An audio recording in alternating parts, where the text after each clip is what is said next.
Hey, Matthew. Hey, Jim, how are you? I'm good. Am I sounding okay? Yeah, you sound good to me. Okay. You got an iPad 8.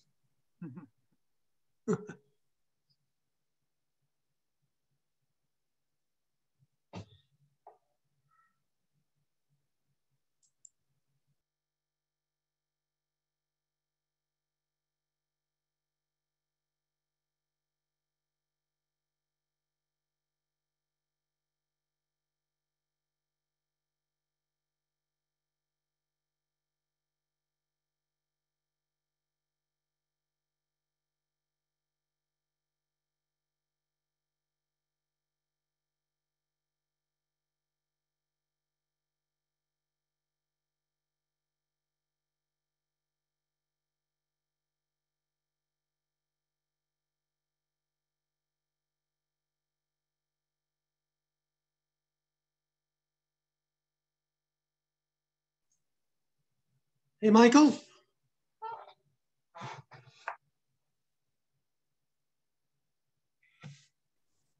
Hi, Jim. You hear me? I sure can. You sound good. Hi, Wendy. I can hear you.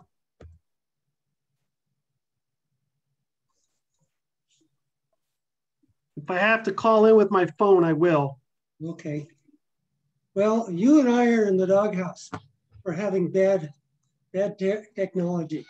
You missed out on the last meeting, but it was totally a bust on my end. And since that time, I got a new DSL line into the house, a double line in, and a new modem. And then Matthew and I spent some time trying to figure out what was going on. And part of the problem was that if I've got much of anything else going on my computer running at the time, it was maxing out my CPU. So I think just in terms of tactics here, Matthew, in terms of what you have from me that you'll be able to put up on the screen. Currently I have Google Maps up. It didn't look like, let me, the meeting's taking 44%. Google Earth, no. So we'll see. If I can leave Google Maps up, I will. If not, I'll just turn it off and let Matthew handle that. I've also got somewhere here, I've got a slideshow that I wanted to show from last time. And I'll try to do that. So we are, let me see, we're Wendy and Michael DeChellis, Michael Woodschlack. Sean called. He is 2 weeks out from taking his exams. So he begged off. I gave him permission. I think that's totally wonderful that he's doing that. So this is everybody, I think. So at this point, I would like to call the January 12th, 2021 Livingston, Montana Zoning Commission meeting to order. And let me grab my agenda here. So we've got everybody but Sean here. Now I sent around, Matthew, to you just recently a couple of minutes from the last two meetings that I typed up. They're not terribly detailed. I did not send those out to the rest of you. I was just thinking maybe it was kind of short notice, and that maybe Matthew could put them up on the screen and we could just go through quickly for any comments and approval. So could you do that, Matthew?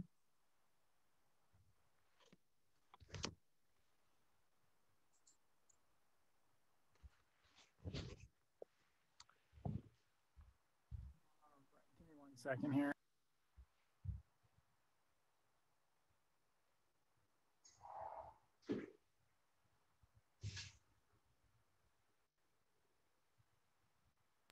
Can you all see that?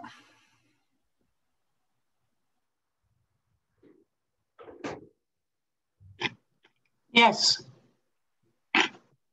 Okay, so this is the minutes from the meeting on December 8th, our regular meeting. You know, the nice thing now that we're doing this on Zoom is that these meetings get recorded. So it's kind of relieved me of the burden of taking too detailed notes. And so I just lately have just been putting sort of the big picture items on this. So that's an adequate way of recording the events. So there was an approval of some minutes from November 10th. And then in terms of new business, talked about my conductivity things here. But we talked about the work plan for the zoning commission for 2021. I believe I had sent that around to you for some discussion. Michael DeChillis had said that we should use the growth policy to determine what we work on, which we're still, I guess, waiting on. I think everybody kind of voiced a desire to deal with the issue of sprawl. I had an idea of perhaps adding a new zoning designation called freeway commercial to differentiate the 89 South interchange from the other two freeway entrances. And then working on some neighborhood commercial detail. So I did finish typing that up and I sent that in to Faith and she put it on the city commission's agenda. So that was kind of taken care of. So that's really what we talked about at that meeting. Does anybody have any corrections or additions? No. Okay, could I get a motion to approve, please? I move to approve the minutes from the November 10th meeting. Thank you. Do I have a second? I'll second the motion to approve the minutes. Thank you, Michael. All those in favor say aye. Aye. Aye. So that is approved unanimously. Great. So Matthew then, or excuse me, yeah, Matthew, could you put up the other minutes? We had a second meeting in December.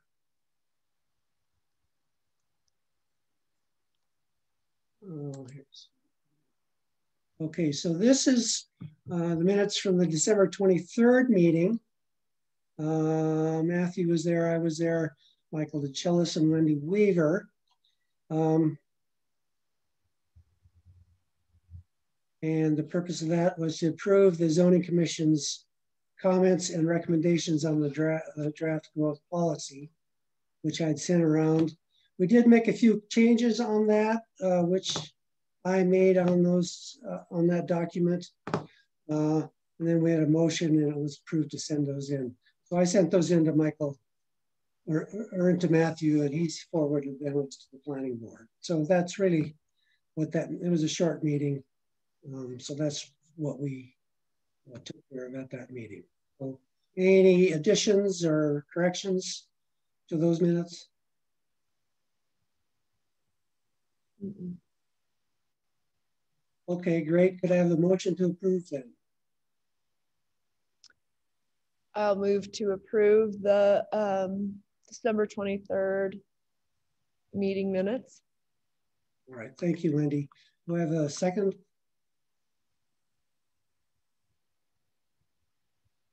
I'll second that. Okay, thank you, Michael. All those in favor say aye. Aye. Aye. Aye. All right, that's passed unanimously. So that is taken care of.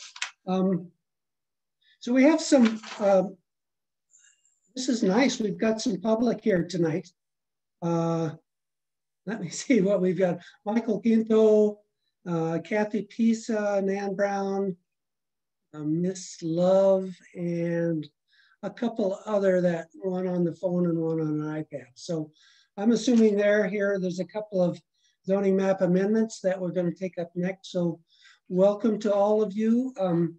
And as we discuss these zoning map amendments, we will invite you to make comments on them.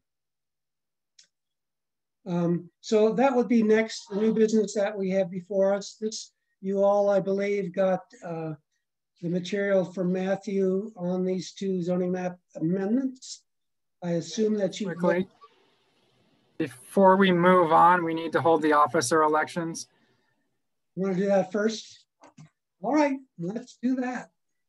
Technically, we don't have a chair until one gets elected at this meeting. Okay.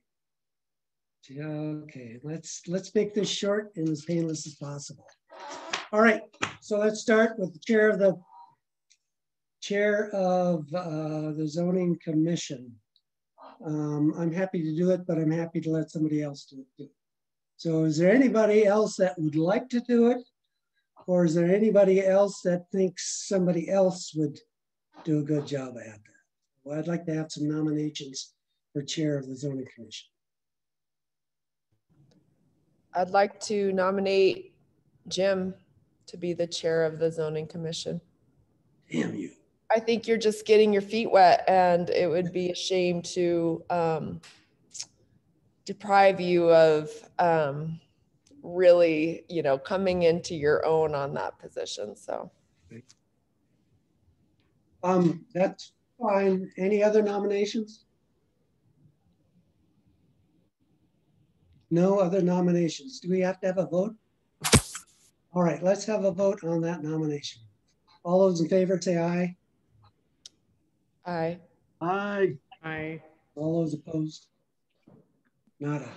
All right, that's done. Now we need a vice chair. Maybe I'll go on vacation. We need somebody that is familiar enough with this process that they could handle chairing a meeting on occasion. I would anticipate, who knows, once or twice during the year at the most. Is there anyone that would be willing to learn the job and maybe get a little bit more involved in the issues? I've actually found in prepping for chairing these meetings, you know, it's just like teaching a class. When you prepare for teaching a class, you teach a class. That's when you really learn the material. So it's a good opportunity to step up a little bit. And who knows, down the road someday you too could be part of the commission. So is there anybody that would volunteer or would like to, Wendy, you're kind of in the mood to nominate somebody else. You could probably nominate somebody. I'd be willing to do vice chair, not establishing the precedent to become chair next year. I'm going to make that really clear. But I would be willing, but I'd be willing to do vice chair for this year if anyone else isn't interested. Wojciech, you're busy boy. You probably have enough on your plate. Yeah, and I'm, as president of another board, I got a lot going on. I've got a lot of travel coming up this year too, if we go back to that kind of thing. So. Okay. And Michael, just tell us. What's your excuse? Your mom or something? You mean, do I have 3 different jobs and I'm trying to finish my second master's degree in May? Sure. Okay. All right. Yes. Well, let's leave it go at that. All those in favor of the nomination of Wendy Weaver for vice chair, say aye. Aye. Aye. Aye. That passes. You're it, Wendy. I'm leaving town. Okay. And now I sent around a note to you earlier that I would like a little bit of help just putting the minutes together.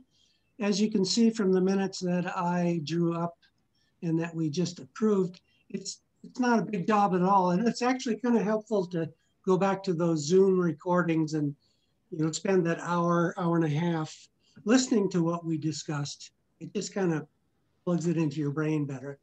And so I would like somebody to volunteer or nominate somebody to be secretary. I would be the secretary unless Michael's just dying to do it. So that would be good. Yeah, it's pretty easy to do. That would be great. Any other nominations? No. In that case, all those in favor of having Michael DeChellis as secretary, say aye. Aye. Aye. Oh, that's unanimous. Okay, so that's settled. All right then, Matthew, I think we're on to new business. First up is the Mayor's Landing Zone Map Amendment. I don't know if we want to turn this around, Matthew. We've got 1, 2, 3, 4, 5, 6 guests. And I'm just wondering if they are here for the Mountain View Drive Zone Map Amendment. And if they are there for that, then maybe we should do that one first so that they could go about their business. Just stick with the agenda. It should be pretty quick, I would expect. I don't expect it to take more than 5-10 minutes unless we get a bunch of public comments. So hopefully if people are waiting for Mountain View, they can hang tight for a little bit here.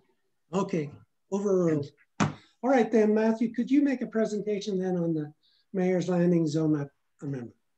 I can, and I'm going to quickly share my screen here just to put up a map so we all know what we're talking about. All right, so let me grab my folder. So basically, in the fall, in September, the City Commission adopted a resolution which was attached to all of your packets, which annexed the parcel that's known as Mayor's Landing or Moha Dog Park into the city. So at this time, we are moving to zone that. So it is regulated like the rest of the city. It is legally described as Section 18, Township 2 South, Range 10 East, portion of the Northwest Quarter, less COS 1245 between two channels of the Yellowstone River, north of County Road from H Street Bridge to the former Harvett Bridge, less pieces sold. Might be the most confusing legal description of all time, which is why I have put the map up on the screen here. As you can see, it is just the city parcel. The city owns all the land. It's one parcel. It's the existing park, driving range, former roping arena, and the boat launch. We are proposing that this parcel is zoned public to maintain all of those public park, driving range, boat launch uses on the property. Basically, it prevents the property from being developed with anything but government buildings and assisted living, neither of which there are any plans to do in the near future, unless there's a bathroom put out there. That is about it for the background. So we'll move into the criteria and guidelines for the zoning regulations, which is the state statutory requirements for adopting zoning. It must be made in accordance with the growth policy. The 2017 growth policy, which is the currently adopted one, does show this parcel as a parkland, as it's been used for a parkland for a long time, and the proposed zoning is consistent with this. It must be designed to secure safety from fire and other dangers. Anything gets built on the lot has to meet all of the adopted city building and fire codes. Nothing is planned to be built there. The intent, again, is to remain as a park, so there shouldn't be any real increase in fire danger. 2, to promote the public health, safety, and general welfare. Again, the same use that's already on the parcel is continuing. There shouldn't be no more danger to the public than the inherent danger with recreating outdoors and using the river. 3, facilitate the adequate provision of transportation, water, sewerage, schools, parks, and other public requirements. Again, it's already a park, so by zoning it public and leaving it as a park, we are continuing to facilitate the provision of parks and continue the same use. There shouldn't be an increase in needs for transportation, water, or sewerage at this time. Any increase would be required to go through the city processes, and the parcel is served by a public road, so transportation isn't a major concern. The second set of criteria in state statute: in the adoption of zoning regulations, the municipal governing body shall consider A, the reasonable provision of light and air. It's a basically a park parcel. There's no structures on there. Particularly, it's not going to hamper any provision of light and air. Technically, it provides open space for light and air. B, the effect on motorized and non-motorized transportation systems. Again, no use change, so there should be no effect on motorized and non-motorized transportation systems. By leaving it as a park, we are preserving the non-motorized trail that is in the dog park there. C, the promotion of compatible urban growth. Again, it's a park. It's going to remain a park. Parks are important for the health and well-being of our citizens. D, the character of the district and its peculiar suitability for particular uses. It does sit in between the river and Fleshman Creek, as you can see there on the aerial. There's also a mostly undeveloped Girl Scout parcel to the northwest there.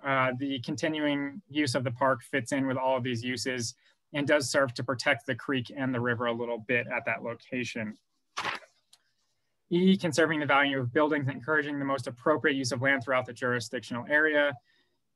There's no change in use. There should be no effect on property values. Parks generally increase property values, but there shouldn't be a change at this time. And then there are spot zoning criteria. The proposed use is significantly different from the prevailing use in the area. Again, it abuts Fleshman Creek and the Yellowstone River, as well as the country club that you can see on the aerial to the south there. It's consistent with existing uses, the current use of the parcel, and many of the parcels along the river through town are zoned public. So it's not significantly different. The area in which the requested use is to apply is rather small from the perspective of concern with the number of separate landowners benefited from the proposed change. It is one parcel. There is one owner. The owner is the city. It does not only benefit one landowner. Having park space benefits everyone in the city and the surrounding area that uses the park and the boat launch and the driving range.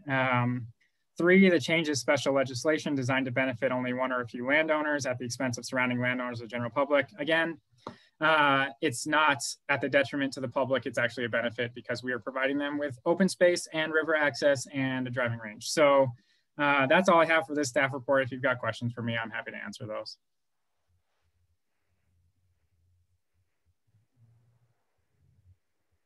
Thank you, Matthew. Do we have any questions? Matthew, should we take commission member questions first and then see if there's any public comments or questions second? Yep. Yeah, if there's no questions, which it doesn't look like there is, it's probably appropriate to open it to public comment at this time. Oh, I have a bunch of questions. Go for it. So just informational mostly. So I didn't really know this, but both the driving range and the roping arena are city property, and they've always been city property? Yep. So if you see that blue outline on the map there, that's all technically one single parcel, and it is all owned by the city. Okay. And does the city have a use lease with the roping club and or the country club for those two uses? I believe there's a lease with the driving range. From what I've heard, the roping arena is not being used at this time, and that lease, either there was no lease and it's sort of expired, or that use is kind of going away. But I'm not quite sure what the lease situation is on the parcel. Okay. So the driving range is basically provided at city expense for the benefit of the golfers in the community. That's correct? Do you have to be a member of the golf club to use it? That I couldn't tell you. I think someone else who golfs probably can. I'm getting a lot of head shakes, so I'm going to say no. I don't think it's likely maintained and paid for by the country club, so I don't believe it's at city expense. It's just on city land. Okay. All right, and then the other question is just about the location of sewer and water out to that location. If you ever either did some irrigating or put in some public restrooms out there, where's the closest sewer and water? That I'm not certain with. It's not something we'd look at with a zoning amendment. I do know that the county fairgrounds has a water and sewer connection that may be the closest. Also, all those parcels within the city across Fleshman Creek have water and sewer connection, which are obviously quite close, but there's a creek in the way. So there's close by water and sewer. It's just which way is the best way to access that with the property. I don't think that's been explored particularly at this time. I don't think there's any particular plans to irrigate or put a bathroom out there. Yeah. Well, I mean, just looking down the road, it's a big chunk of ground and it could turn into an extremely nice park. So that's where my question came from. All right, those are my questions. Does anyone else on the City Commission, the Zoning Commission, have any further questions? All right, well, this is a happy day. I'm happy to work on this. So at this point, I'd like to open up the discussion to those members of the general public who might have any questions or comments on the zoning map amendment. Is there anybody from the public who would like to say anything? Hi, can you hear me now? Yes. Very good. My name is Kathy Pisa, and I don't think you can see my cursor mouse, but I have a property over on Little Creek Bend, that backside of Mosher Park. I'm guessing that's why I got a tailor-made notification to this meeting, which I thank you for. So you know, I frequent Mosher Park, if not on a daily basis, at least 4 to 5 times a week with my Corgi crew. And I very much appreciate the city maintaining with the mowing and, you know, dragging away limbs that break off of the cottonwoods that are in that picnic area. There is a vaulted toilet already there. There's picnic tables. There's various structures outlining a parking perimeter down there at Mayor's Landing in Mosher Park. My question for the board and this going forward, to the way I understand what you're saying, is you just want to basically make it official. Oh, there's the crew there. Sorry about that. To make it officially a public zoning. It's already a recreation area and a park, correct? With maintenance funds going towards it from city and property taxes, correct? So what is the big difference with it now being zoned public? What does that mean exactly? I'm happy to answer that. So basically, the reason we're zoning it now, I know it's been a city park for a long time. It was owned by the city. It was a city park. It was technically in Park County, unincorporated Park County. So in the fall, the city annexed the property, which brought it into the city. All we're doing here is once it gets brought into the city, we need to bring it into our zoning regulation as well. So we're just zoning the parcel to ensure that it remains as a public park under the zoning. The reason it wasn't zoned before is because it was in the county and we didn't have the jurisdiction to zone that parcel. Okay, thank you for that. I appreciate it. And my other question was, going forward with it being a public zoning, it will continue to be a park. I understand that. Will we receive more funds towards this recreation area? There, you know, as you know, the history of that area is that it's a backfilled trash dump. So there's various pieces of metal and glass and all kinds of debris over the windy part, which I hate to jinx it, but there were 80-mile-an-hour gusts down there today. And it erodes very quickly down there along those banks where boats come in and human feet go in, as well as dogs. I haven't suffered any injury, but I know of people who have had scrapes with the glass that is coming up. My question is, and cut paws on dogs and cut feet on human feet of people that fish and float and take out at that area. My other question is, what kind of additional funding will Mosher Park and Mayor's Landing possibly receive in the future for improvements and maintenance? So that's something I can't really answer right now. That's all handled through budgeting.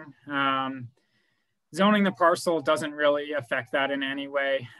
So it's not something I would have looked at with this, and it's not something that's sort of under this board's purview or really my purview either. That's really going to be through parks and through public works. Okay. I have heard that there's a separate volunteer group that meets and goes out and does a trash pickup, does trail maintenance. Is that city not sanctioned, but is that something that exists, or is it just guardian angels out there doing something as citizens that use the park? I'm not sure. Okay. I do know there is a Parks and Trails board, and it may be something they have significantly more knowledge than I do about. Okay. It's the best way would be to contact me at planning@livingstonmontana.org, and I can put you in touch with that board, and they can give you more information than I can. Okay, and I don't want to hog too much of this time. My final question is, I have been noticing big earth moving equipment over in what I thought was Roundup territory of that practice arena. There has been some removal of the barriers between Mosher Park and that Roundup arena or the riding arena. So there's lots of rumors flying around the people that walk that park that it is going to become a parking area for the Roundup Association, and that the Montana Rodeo Club used to own it, but the Roundup Association bought it. And part of the treed area that is being cleared of debris, and there's a natural spring that's on that property, will be allotted to Mosher Park. Is there any truth in that? Again, I'm not sure what the exact plans are. The best people to call would be the city's recreation department. They can tell you exactly what is happening down there. So it's not in that green barrier that you're showing? That's not part of that former riding arena? It might be. The riding arena is within the parcel. It's not something that I would look at through when we're just zoning the parcel. So I would call the rec department and ask them sort of what work is happening down there and what the plan is for that. Okay. All right. Well, I yield the rest of my time. Thank you. Are there any other comments or questions from the public?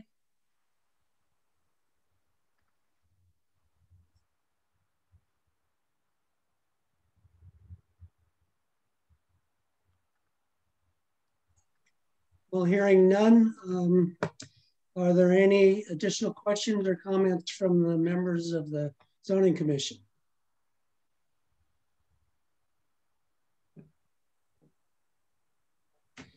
And then at this point, then I would ask for a motion from the Zoning Commission to approve this zoning map amendment to apply the designation of park to the Mayor's Landing, the dog park, the driving range, and roping arena. Would somebody like to make a motion?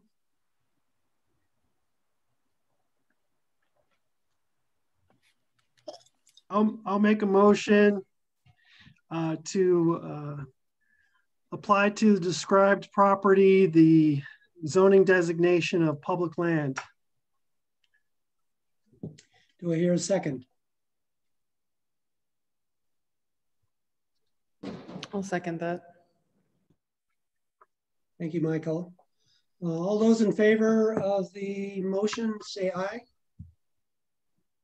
Aye. Aye.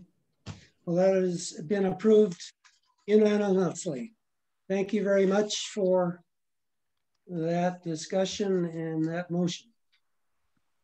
Okay, next on the agenda is a zoning map amendment to some property listed as 1607 Mountain View Drive.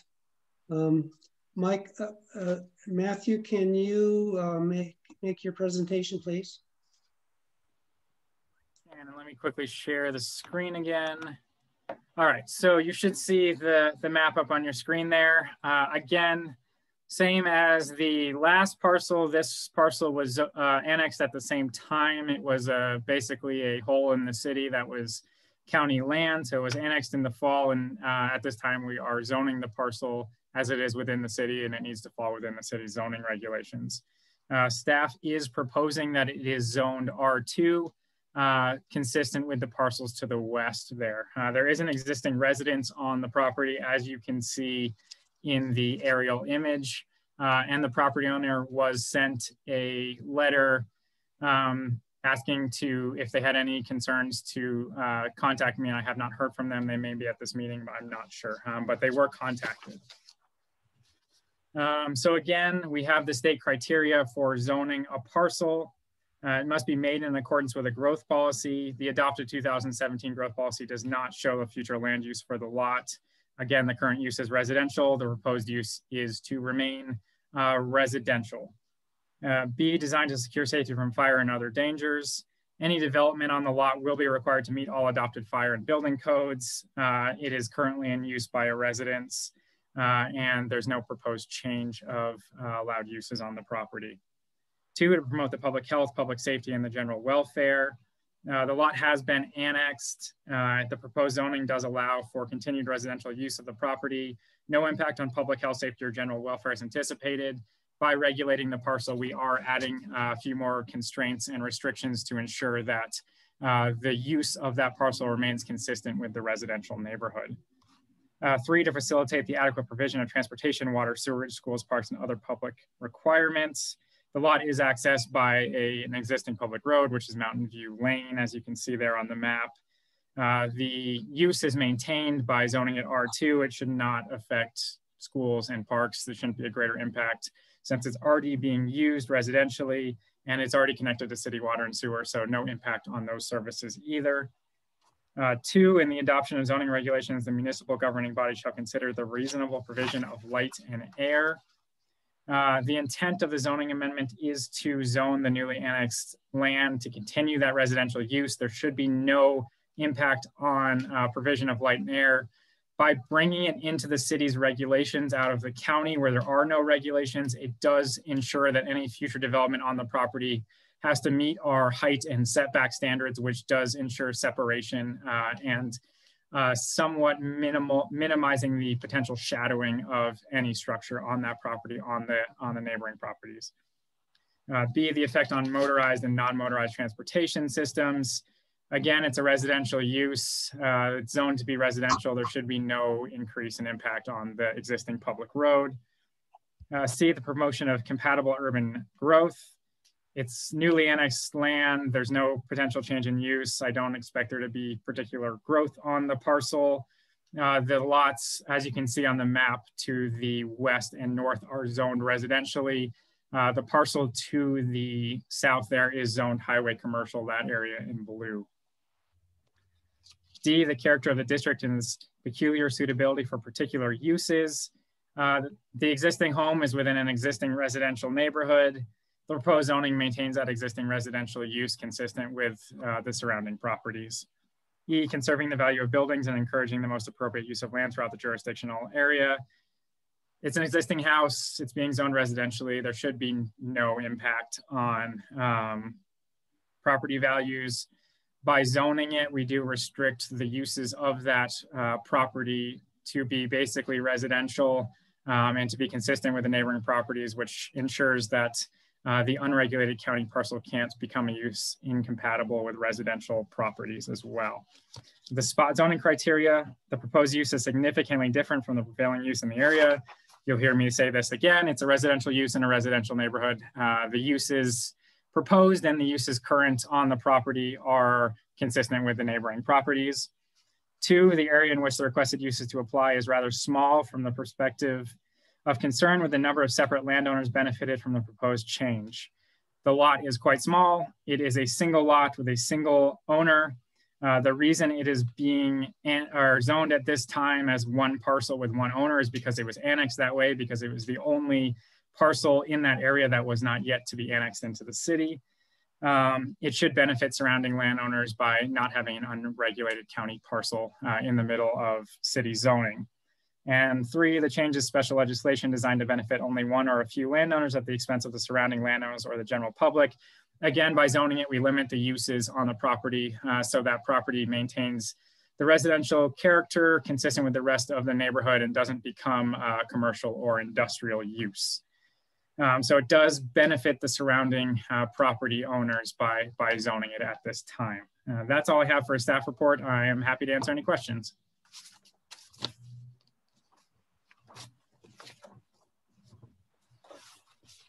Any questions from the Zoning Commission?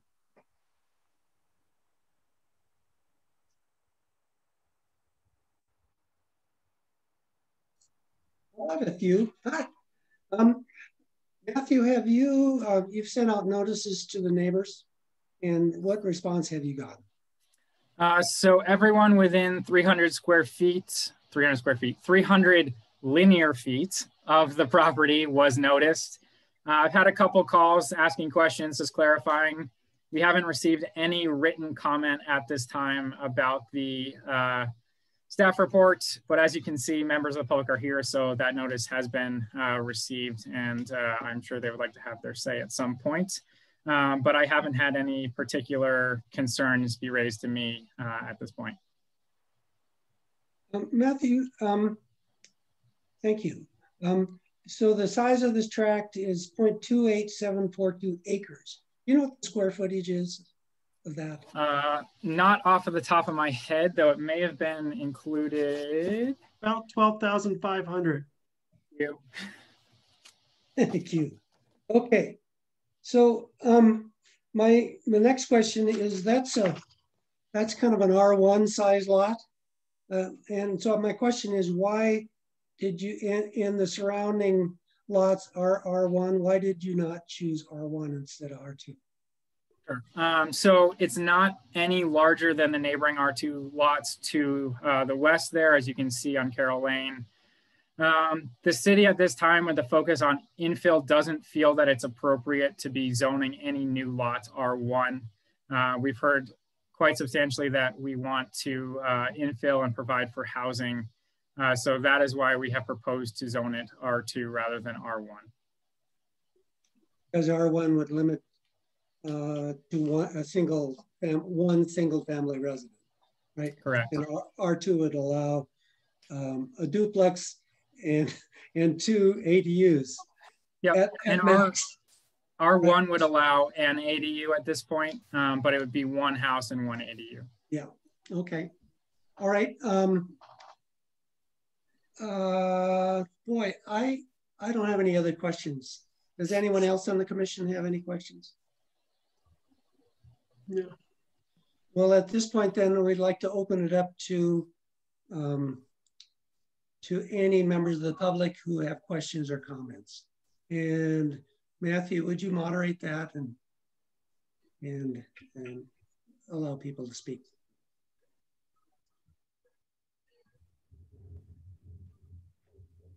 Is there anyone from the public that would like to speak?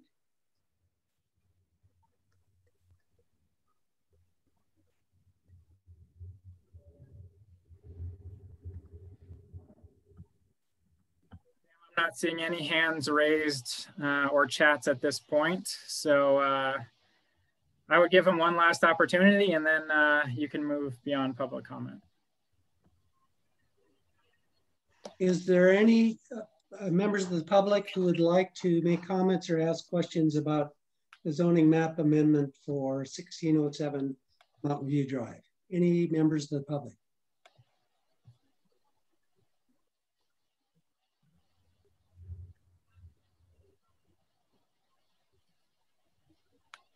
Hearing none, I think we can move to a final discussion and a vote on this amendment. Are there any further questions or comments from the Zoning Commission?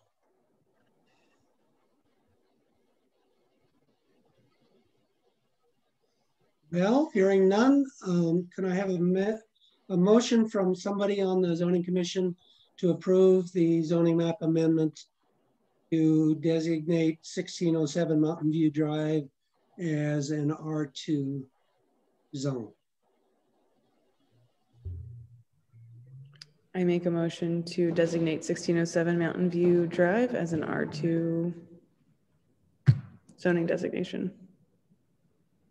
Thank you. Do we have a second? I will second it. Thanks, Michael. All those in favor say aye. Aye. Aye. Aye. Aye. Well, that passed unanimously. All right, well, thank you very much. That concludes that item on our agenda.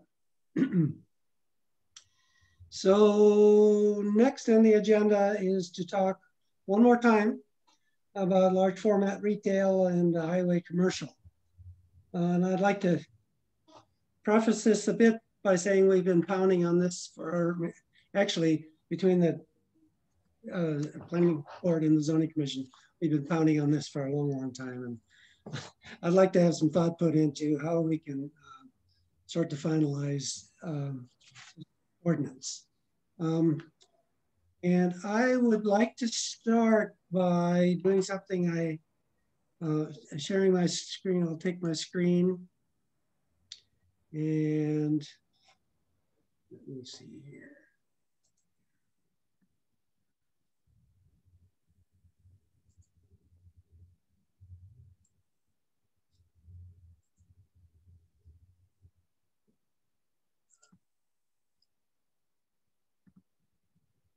I have a slideshow that I hope is coming up.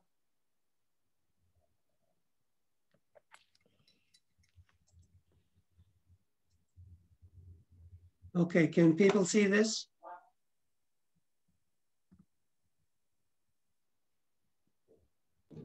Are you sharing your screen? I am sharing my screen. You might have to select either all windows or the window that you specifically want to use. I did share that. it. Okay. I did that.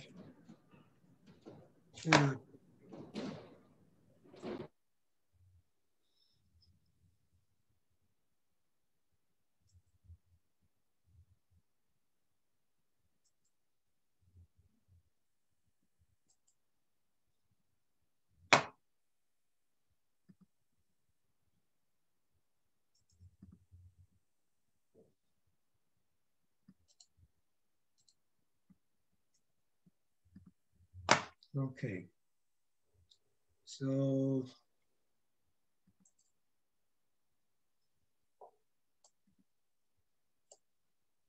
I'm working on it.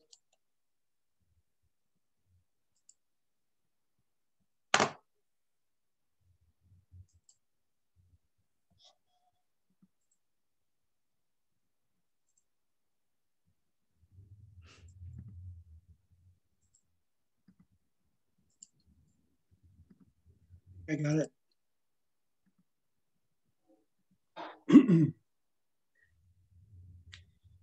Is that coming up now? Okay, you got it. So anyhow, I just drove, it was before the first of the year, I just drove Park Street. And I wanted to kind of do something a little bit objective about what Park Street is all about. It's a major thoroughfare through town. It's the communications network, and it's also the main bottleneck in town. And I just wanted a visual representation of what it's all about. So I started over by the KPRK Bridge, and then I just periodically snapped a picture through the windshield. And this is, of course, you're all familiar with this, but the main upshot of it all is that we've got on the right side, we've got property with some businesses on it, but it's all railroad owned land, and these businesses have long-term leases on them. And then on the left side, we have just a real scattering of businesses with parking adjacent to Park Street. And so now we're approaching the Main Street and Second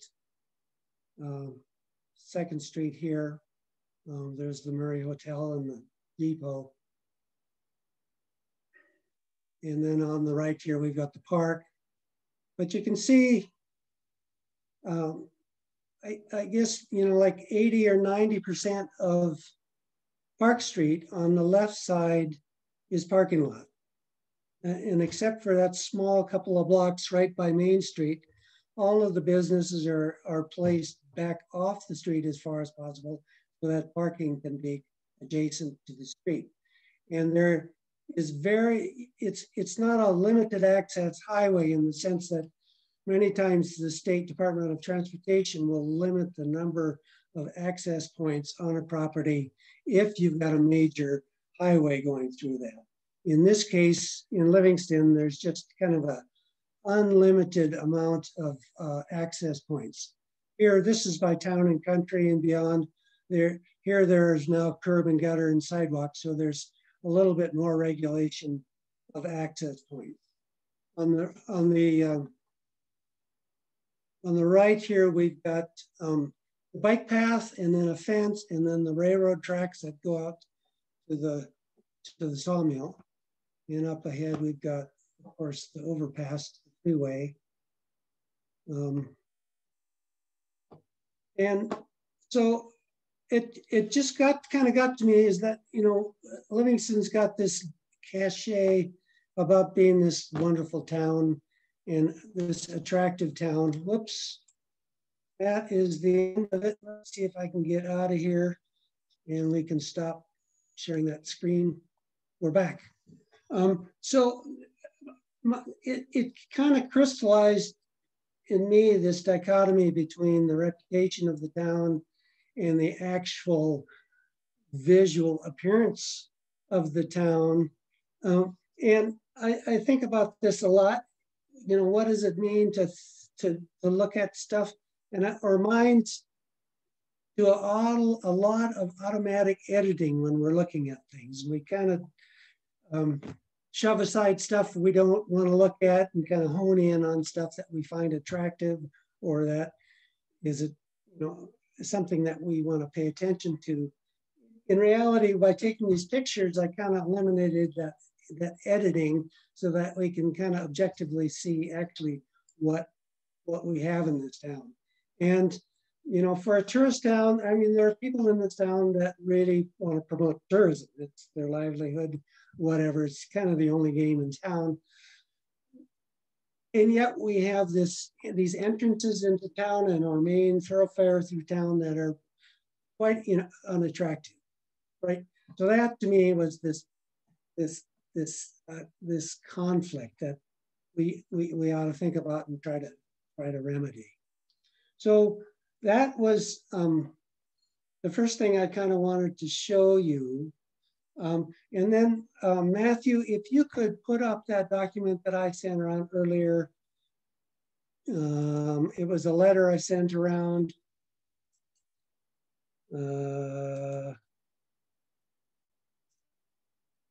I think it's called Parking and Landscape Recommendations. Can you share the screen on that?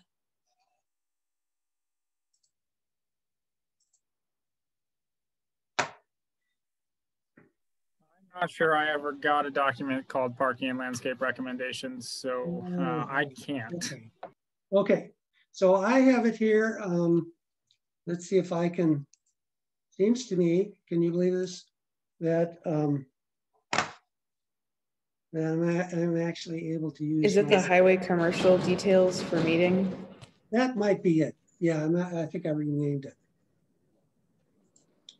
So I'm going to put it up here. Can you see this? Can you see this document? Yeah. Okay. So I kind of, in thinking about this, I thought we really have kind of 4 individual problems that we're actually looking at. We've got 3 entrances to town that are connected in one way or another to the freeways. And then we have Park Street. So these are 4 commercial districts. And I've had a couple of thoughts about this. One is we maybe, you know, we've talked about a gateway overlay district and creating some zoning ordinances for gateways. And one of my thoughts is that these are 3 or 4 separate areas that each are quite different and maybe ought to have individual ordinances attached to them. So I went through these 4 areas and kind of made a Google map, and then I did a zoning map, and then I did a drawing. And so I want to just zip through these quite quickly. You've all got these, and then maybe we can have a discussion. So this is the east end from the KPRK bridge out to the city limits, out past the hospital. At this point, there's very limited highway access.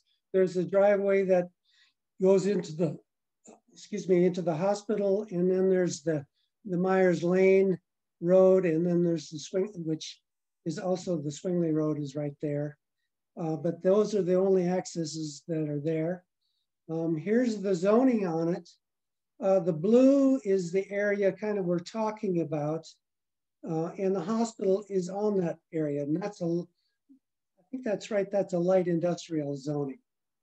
And Matthew, there was an article in the paper a while back that there was somebody looking at doing a development out there in conjunction with the hospital, I think mostly about housing.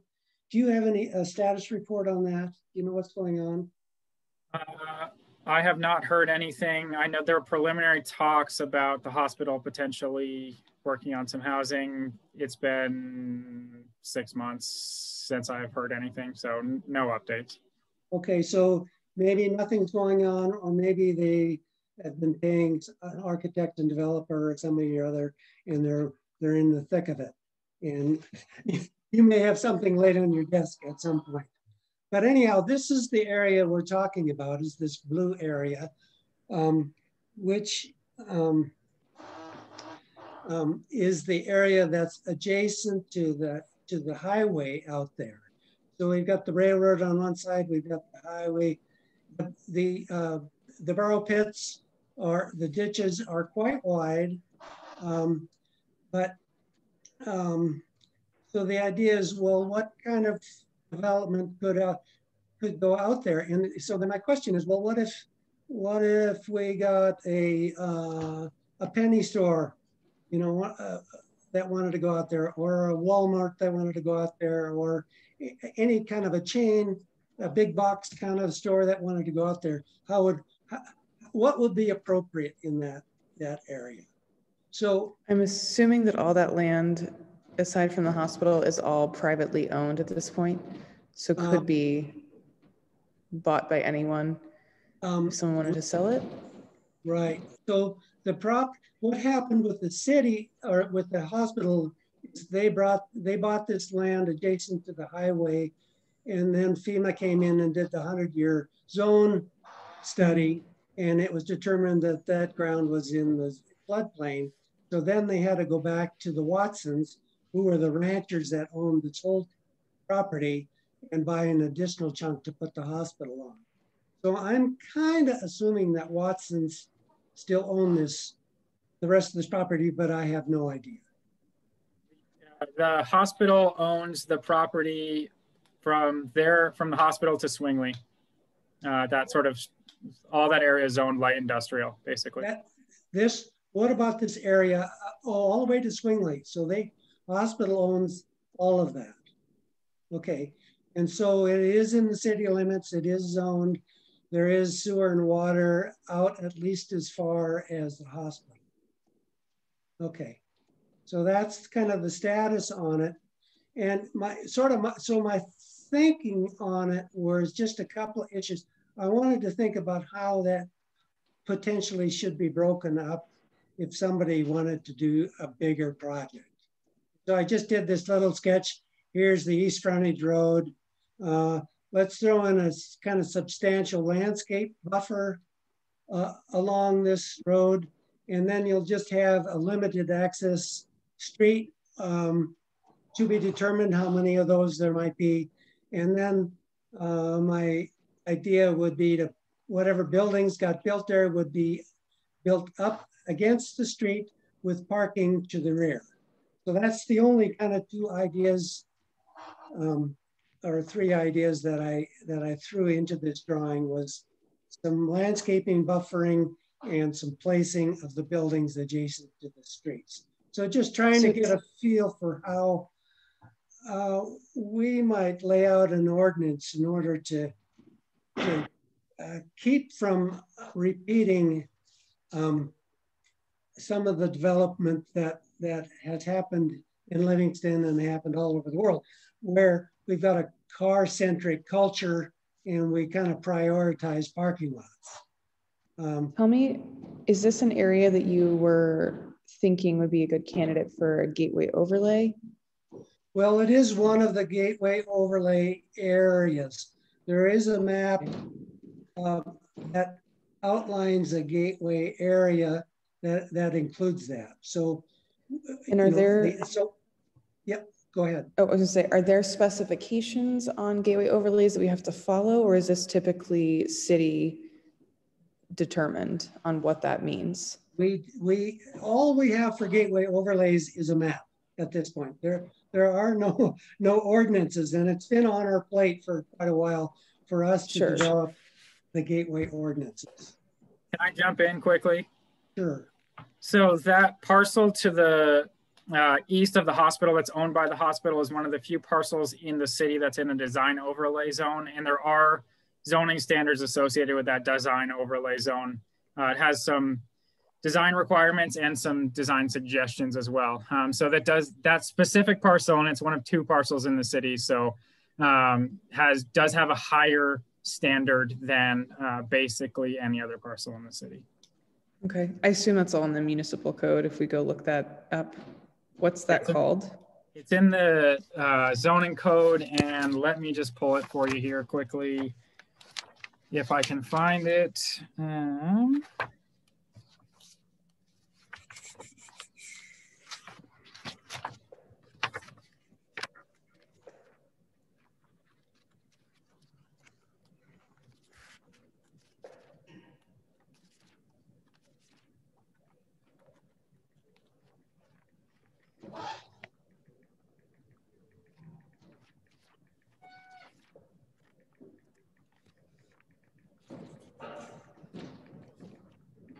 It is section 30.46 building design standards. And those building design standards only apply to parcels that are in the design review overlay zone, which this is one of. A lot of those are suggestions, I will say. Okay, thank you. And so those have to do with the appearance of the building primarily?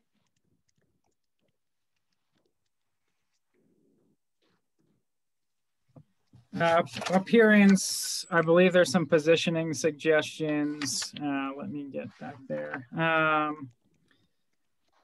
Just for an example, one of the standards where no windows or other obvious indication exist, express the position of each floor in the external skin design of a building to establish a human scale, use belt courses, articulate structural elements or change materials, things like that. So a lot of it has to do with building design. There's a section on building entrances, promoting buildings that fit with a natural setting, promote buildings that reflect the pedestrian scale, things like that the building shall respect the natural topography of the site, stuff like that.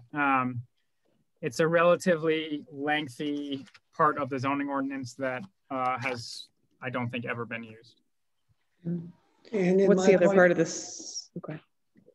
And in my opinion, it doesn't have any teeth. And it's sort of generic boilerplate that is kind of planning and zoning language.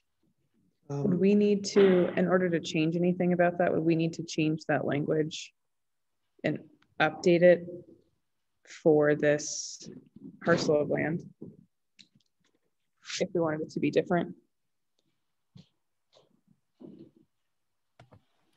So to change anything in the adopted ordinance, you would have to do we'd have to do a zone text amendment to change that. Basically the standard process that we did for ADUs, for example. Okay. And so one kind of big picture question would be, well, maybe I'll back up and ask you, Matthew, what's the other parcel in town that has a design overlay? So if you look at the far east end of town, there's a very small parcel that is zoned Central Business District. Right. That is the other parcel. Oh, my word. I was updating, well, I'm currently trying to update the zoning map so it's we make sure it's right. And I went through all of the resolutions, and those 2 specific resolutions when we adopted the zoning on those parcels when they were annexed included that design overlay zone. All right, so who knows what the thinking was back then? Yeah, and yeah, that little parcel out further east is kind of an anomaly. I wonder, who knows what's going on there. Matthew, here's just another related question. The great big parcel that's on the north side of the railroad tracks, which is in the city limits, which I believe a lot of that is R1. And my understanding for the last 5 or 10 years is that the person that owns that great big riding arena owns all of that and has had no intention of ever subdividing it. Is that still the status out there? That was never the case, really. There's been an approved preliminary plat on that parcel for, I believe it's several hundred lots for, I think, 12 years. I believe they got a 15-year preliminary plat approval, and it expires in a couple of years here. Whether or not that specific owner has intention of subdividing it is probably no, since they never acted on that preliminary plat. But there is an approved preliminary on that parcel for many basically home sites. Okay, so depending on how long that person occupies and owns that land and whether or not they sell it to somebody else, eventually we've got a great big development coming in that possible, in that location. Okay, all right.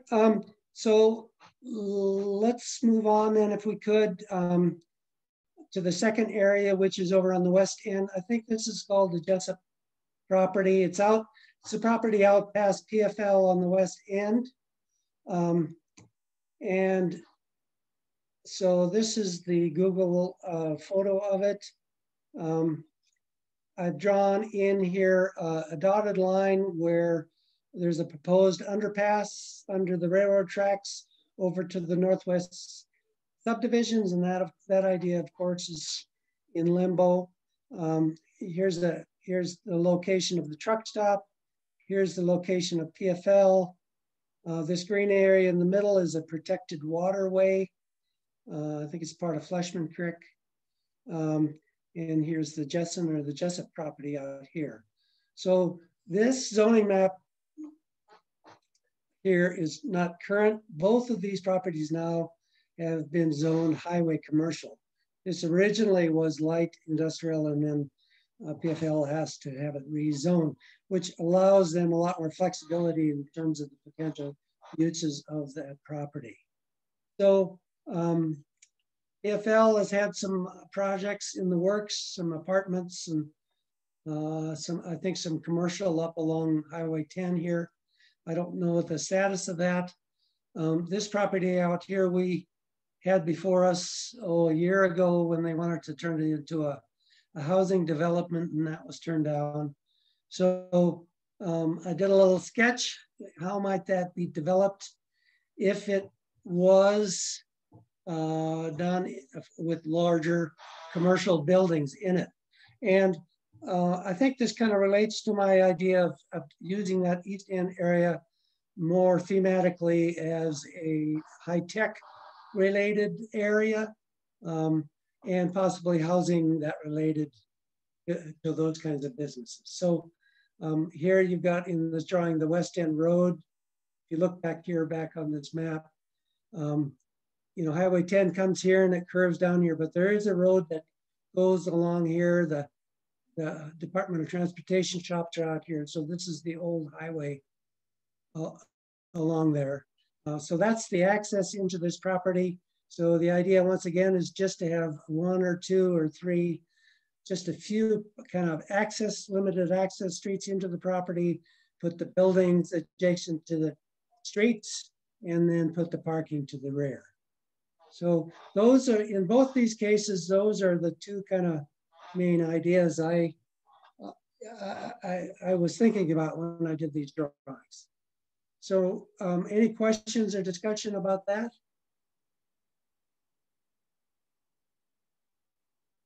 Okay, then on Highway 89 South, you know, we are at 6:30. We're going to have to wrap up here pretty quick here. 89 South is is much different than those other two examples. It's highly developed and it's pretty chaotic in terms of what's there. It's a mix of some big businesses. There's a sawmill out there. There's some residential and there are some limited acreages or lots there that potentially could be developed. I'm going to see if does this go here? Can you see this Google map? Does that show up for you? Here's the Google map on it. So here's Albertsons, and here's the little gas station with the car wash. This is sort of undeveloped property. This is Murdoch's, and they've got a little bit of ground left here. This property has got 2 propane dealerships on them, which down the road may sell out. I mean, this could be turned into a Kmart, right? This is a big undeveloped property that could be developed. This is relatively undeveloped. And then the further out you get, there's more of that.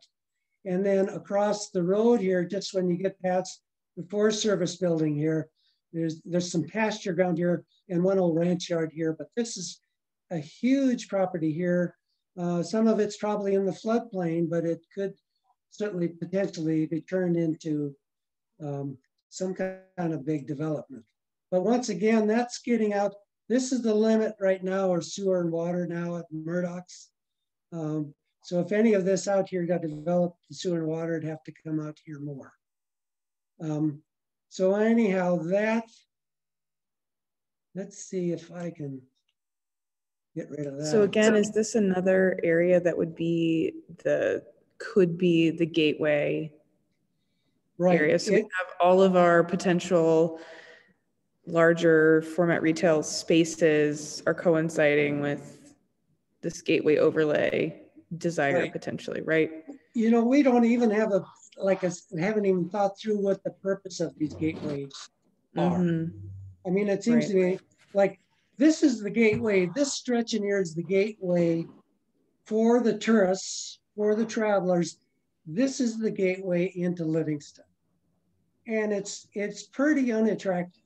It's, you know, it's kind of generic development. It's pretty hodgepodgey. And there's really nothing there that invites people, that would give people, you know, a sense that this is an attractive town that you ought to go visit and explore and do some shopping in. So that is a possible purpose of having a gateway overlay, that you would make like aesthetic improvements on this. And I'm curious. It's tough because a lot of it's already developed. There is a strip right along the railroad tracks, and I have no idea who owns it or what the right-of-ways are on there, but there is some opportunity along there to do some landscaping. It varies in width and size. Some of it's just in lawn now. Some of it has never been touched, but we certainly could do some landscaping along there that would help. So it seems to me there's like have to be 2 approaches here. What can we do to improve the existing built environment? And then 2, for anything new coming down the road, what kind of ordinances do we want to have in place? And once again, I would say limited access to the highway. That stretch of road there is tough to get on and off of much of the time.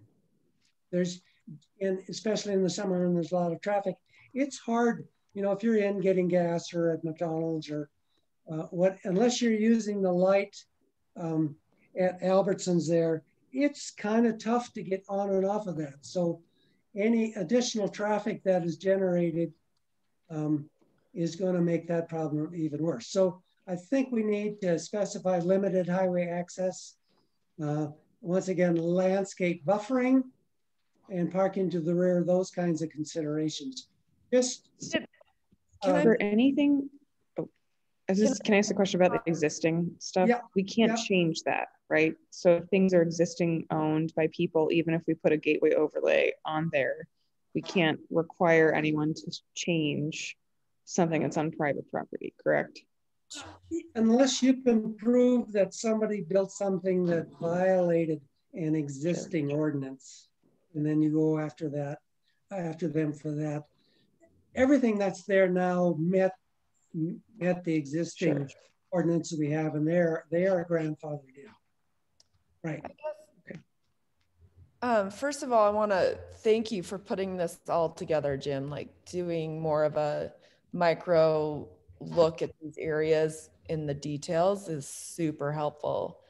I think for me, I have to get like bigger picture, and I have just a couple thoughts. And one of them is, it almost seems like each one of these areas would require some type of collaborative community engagement to get feedback on how to do this. And I wasn't involved with this process, but I remember when it was happening. And I guess, and I hate to use a Bozeman example, but I think it's a good one. And that's what they did for the North 7th corridor. And you know, what the North 7th corridor used to be, very unwalkable, was not appeal. It didn't have any of the attributes that wanted to draw people into the businesses. And, you know, I could go into detail on what was not working for North 7th, but they embarked on a really long process with the business owners and the community to envision what North 7th could look like someday, which is now happening. And it's really, you can disagree on whether or not you want the types of businesses going in, but they're essentially completely redeveloping the North 7th corridor into something that is going to be more appealable when people are coming in. It's going to be more walkable. It's going to have, you know, they have more density of people staying there to populate the restaurants and just all the things that go into those principles. And so I'm just wondering, and I feel like there should be an effort similar to what that was, and I wasn't involved with it, I was just on the outside, for each one of these areas, because it really is going to require the business owners having buy-in and the community on what these corridors look like. Because I agree with you, like what's there is, I mean, I think you were being nice. I think it's terrible. And now we essentially have you know, it's almost turning into a pro-Trumper corridor because of what John Payne has done with the buckhorn in that area. And that's a side note, but I don't know what the solution is, but how would we go about having that kind of engagement process in each one of these areas to envision what they might look like? That's just terrific, Wendy. A great idea. I remember way back when I was a builder over in Bozeman, I was chair of the Home Builders Association at one point, and I made a proposal to landscape North 7th. That's way before 19th was built. Right. And it was still a strip mall, you know, and it was dying. And boy, but I just couldn't get any buy-in.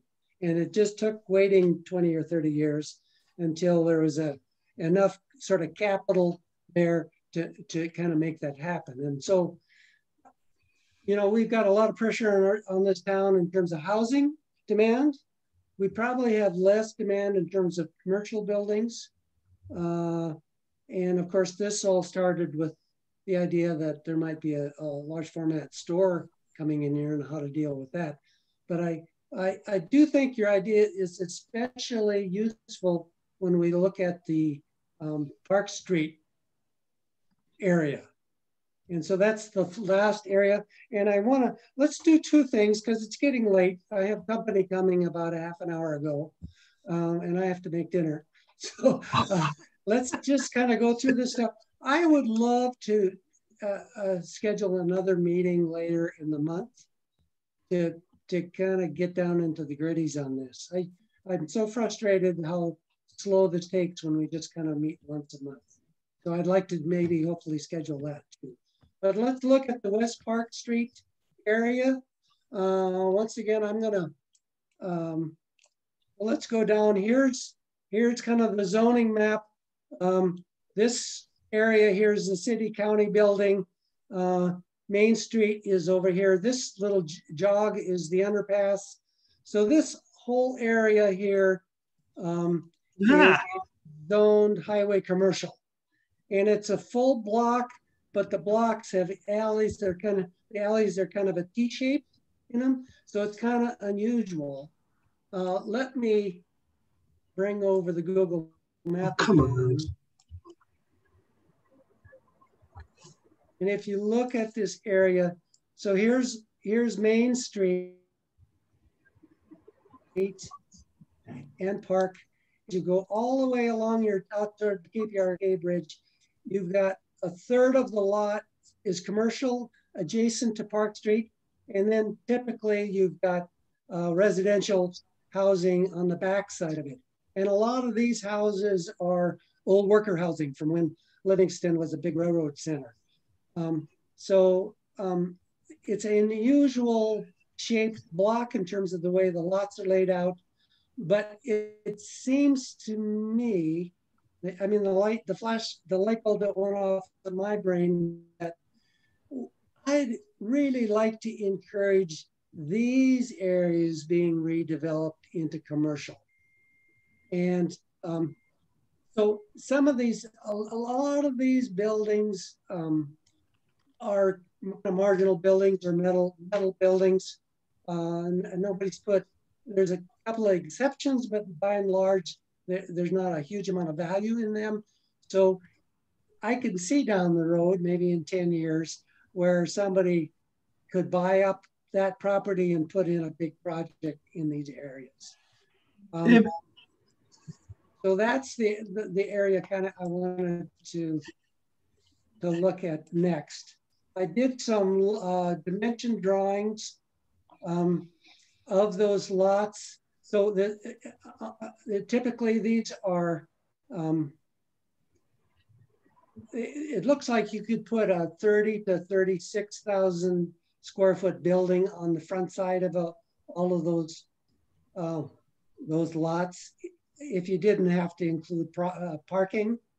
So that's a pretty big building. It's not quite up to the 40,000 square foot limit that we've been talking about, but you could put a darn big building in there. It could be, you know, retail or on the lower floor and then a couple of floors of apartments above. I think that's a pretty typical arrangement. And then these back lots, which now have kind of smaller houses on them, have between 27 and 32,000 square foot available for building on. So just to kind of see how much space was there and how much somebody could use. So then I did some drawings poking around on AutoCAD about, well, what if we put some big buildings on these lots? You know, here's a large building with parking across the alley.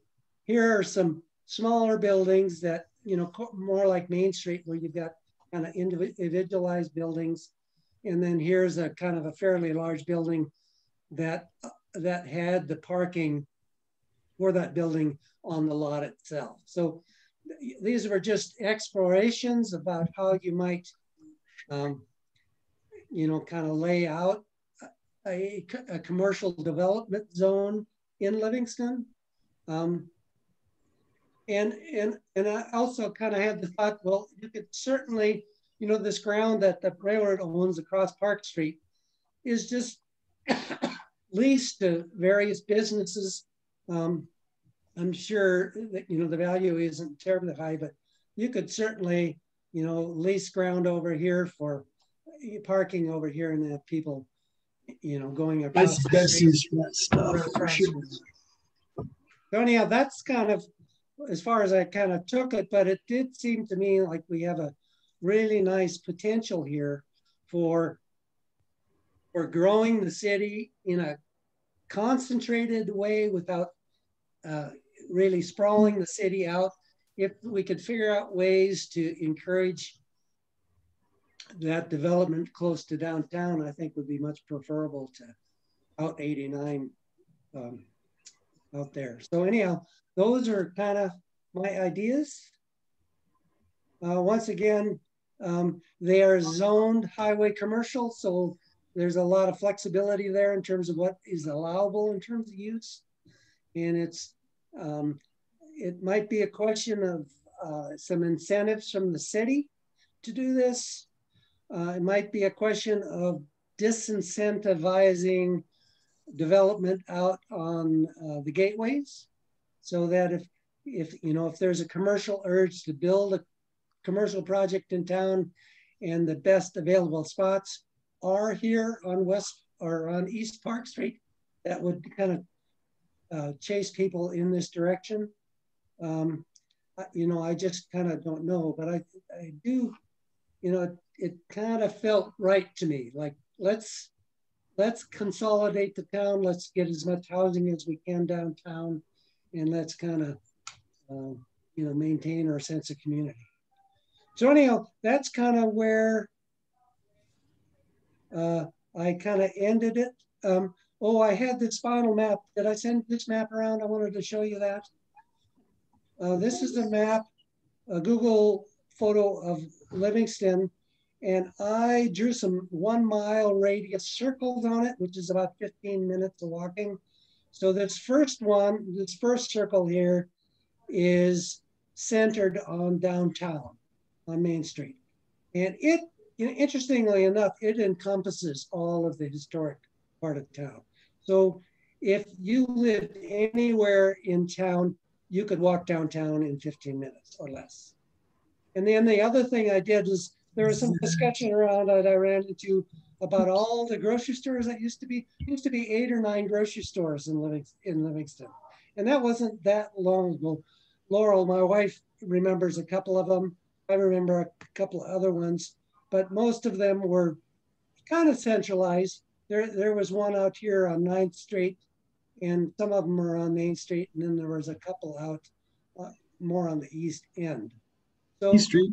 When we talk about a neighborhood commercial, it seemed to me like we need to kind of designate some areas that would encourage some neighborhood commercial uses, such as food stores or restaurants and bars or small office buildings or daycares, those kinds of things. That would be, what? Did you make dough? It's in the, okay. That would be sort of centralized in the outlying areas of town. I put a dot over here on the east end of East Park, kind of where the coffee shop is out there, and put a circle around it. And then I put another dot across the tracks. This right over here is the Green Acres annexation. But it seems to me, if there was a lot of development out in that direction, like on the old Clyde Park Road, that maybe we ought to designate some kind of area out there for neighborhood commercial. There is neighborhood commercial out there now. What's that? There is neighborhood commercial out there now. Is there? Yep. I'd have to kind of look at that. And then the other area I pinpointed, which is neighborhood commercial right now, which is the old Weimer's hobby store over kind of, is that Star Road over there on the north side? That is designated as Star/Sun, yeah. Neighborhood commercial too. So that scene, and especially if they ever did the overpass, might be a logical place to put a neighborhood commercial zone. Or if the underpass goes out by PFL, maybe we need to have a spot out there that could be designated as a neighborhood commercial too. And so the question is, how is that zoned? I mean, that could be an overlay maybe. We could just pick a small area of a few blocks and just put an overlay on it and say, these are some allowable uses in this area, that kind of thing. I'm not sure. Anyhow, that's a lot of room for thought.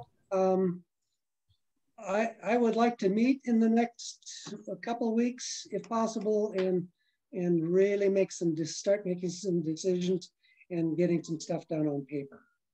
Can I ask a quick question? Yes. What is the rule again on our informal meeting? Like, we can't discuss this informally without having, I got to understand that a little better, because there's been at least a half a dozen times, if not 30, where I was like, let's just go sit down for a few minutes someplace and talk about some of this stuff, because holy smokes, that's a lot to chew up in what we hope is an hour once a month. Yeah. So what can we do? What can't we do? I want to know. I want to understand that better. Matthew? Basically nothing. Anytime you basically, if you have a quorum on anything you can make a decision on, that is technically a public meeting, and under state law needs to be noticed as such. You all should not be meeting to discuss items you are talking about at any time out of a public meeting. But we can do individual research and work and come more kind of prepared and guided to these meetings, so that we can have a different kind of discussion, I think. And I could come to your office, Michael, and we could have a talk. And I could go see Michael. We could do a two-person meeting, and that would not be three, right? Not three. Not three. Two, but not three. That's our quorum. So maybe I'll try different tables. I'm just kidding. I'm sorry. I'm just kidding. No, we're all socially distanced anyway, right? The city commission's favorite spot used to be the Owl Bar. Yeah. And it wasn't that long ago either, and they used to go in there after commission meetings and whenever and hash things out. And then the lawyers got a hold of it and put stuff. So I'm going to lawyer you real quickly right now and advise you not to meet at all outside of a meeting to discuss items, and not try to figure out ways around the state public meeting laws. Thank you. Okay. All right. We'll keep you out of trouble too. Here's a little bit of a related question. Matthew, can we meet together in person? Can we set up in a safe place with masks on? Can we sit down in a room that's safe, stay separated some, and do some work? If the whole commission feels comfortable with that, we can facilitate that. But I want to make sure that the commission feels comfortable with that before we move into that phase. Absolutely. One idea is we just set up the testing center for the health department over in the senior citizens building, and put in ventilation in there, and it could easily hold 5 or 6 people. So that's one possibility. The only concern I have is that we often have public at our meetings, right. And it's going to be tougher to accommodate the public in a room of sufficient size with already 6 of us in there. Right. Then maybe we need a bigger room. Yeah, Historic Preservation's been meeting in the community room in the city county building. But there's almost never any public at any of their meetings. So it's a little bit of a different situation. Who does the scheduling in that room? Faith?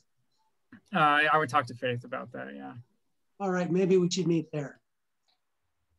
So we should ask that. Why don't I send out around the email to everybody and picking some dates and seeing if you're willing to do it, when you're willing to do it, and are you willing to meet in person, or would you like to continue on Zoom? I'll send that around tomorrow and get some response. Is that okay? Sure. Do we have other space options besides the commission, the community room? Yeah. Like the Civic Center that one time felt pretty decent. That's a possibility, or the Fairgrounds exhibit building is a big cavernous place. Mm-hmm.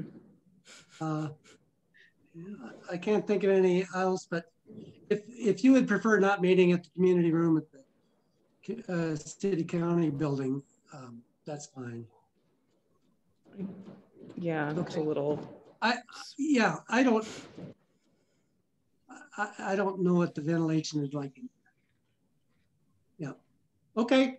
Well, let's do that then. I'll send around an email, and I'll look for a space once we get a date, and try to get another meeting scheduled.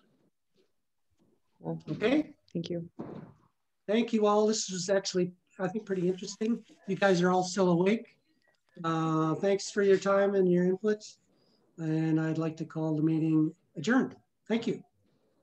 Right. Thanks, everyone. Thanks, Miss Love. Thank you.